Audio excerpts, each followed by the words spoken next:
You know what politics, the best definition I've found for politics? Public life. Huh? Public life. Well, when I taught school, I felt that I was doing a beautiful job because I was developing young men and young women.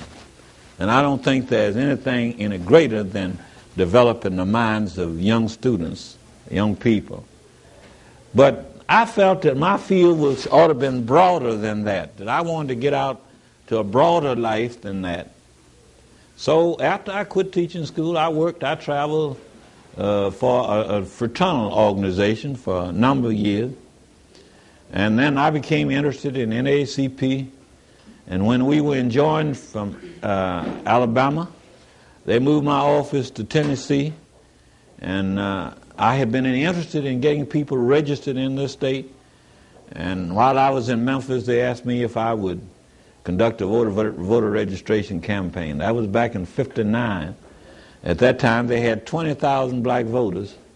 And today, they've got over 200,000 black voters, maybe too many, because sometime at some elections, you got so much division and not enough unanimity. And some, I have known time when they had two campaign headquarters in the same block and each one was campaigning for a different candidate. But I wanted to get out. But political life is good life. It's a great life if you don't weaken.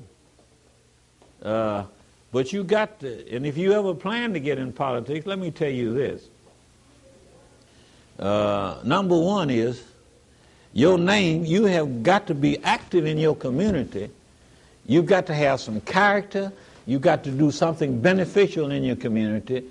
You've got to be an outstanding person or an upstanding person in your community. Your name has got to almost be a household word to the people in your community. And don't think that you can go about with your head stuck up in the air, your nose turned up at them little folks out there, them folks that say we is and she are, because God made more of them than those who say we are and that she is. And then sending folks out to see about getting people registered. I told them to always find something good to say about folks. So one lady went to her house one day, and all the porch was gone except enough to walk in the door. Weeds was all grown up. Sitting inside, I said, always disarm them when you get ready to go in there and talk about voting or registration. Find out what their names are next door, and then when they come to the door, you say Miss Jones or whatever the name is. And I said, find something good to say about them. But at that house, she looked and was trying to find something good, and the only thing she could see was a big, fat baby, nasty baby sitting on the floor. And the only thing she could think to say was, oh, what a baby. Now that mother could put any interpretation on that she wanted to. Oh, what a baby. If you're going to do that, you got to shake hands with folks. You got to ask them for their vote. You got to let them be known. Your name has got to be, you got to have some money. Don't go out there empty-handed expecting other folks to put all the money in there for you. And you got to have a machine. Now, several persons who are going to be running for the city council came to me, and some of them I tried to discourage, but without saying, come on, run with me, and they asked me what I'm going to run for. I tell them, I'm going to run for the county line. You run with me. I'm running for the county line.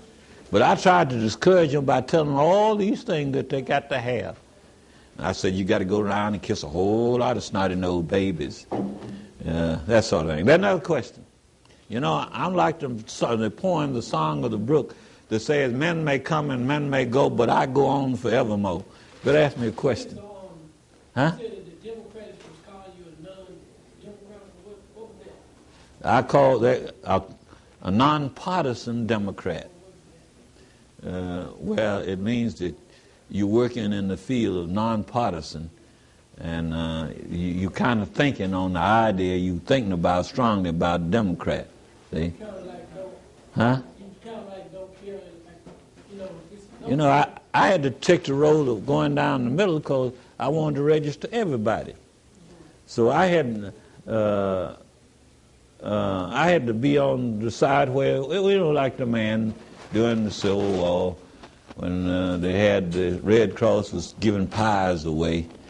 And they'd go in and they'd ask the soldiers in the hospital, say, well, whose side are you on? You on the Confederate or the Union? If you said, you might say, well, I'm on the Confederate. Well, these pies are for the Union.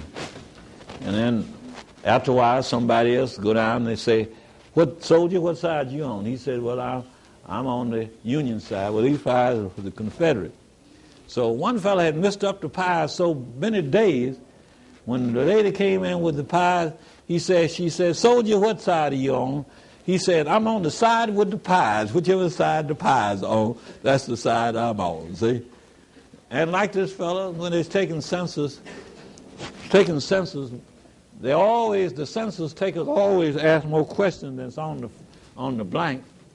So she went to a big house and said, farmhouse, she said, what is the party affiliation of this house? And the man said, what do you mean party affiliation? Are you Democrats or Republican or Independent? He said, I don't know. He says, I'm a Democrat, my wife is Republican, the baby is wet, the cow is dry, the cat's a communist, and the dog is an independent. Now you decide what party we belong to. All right?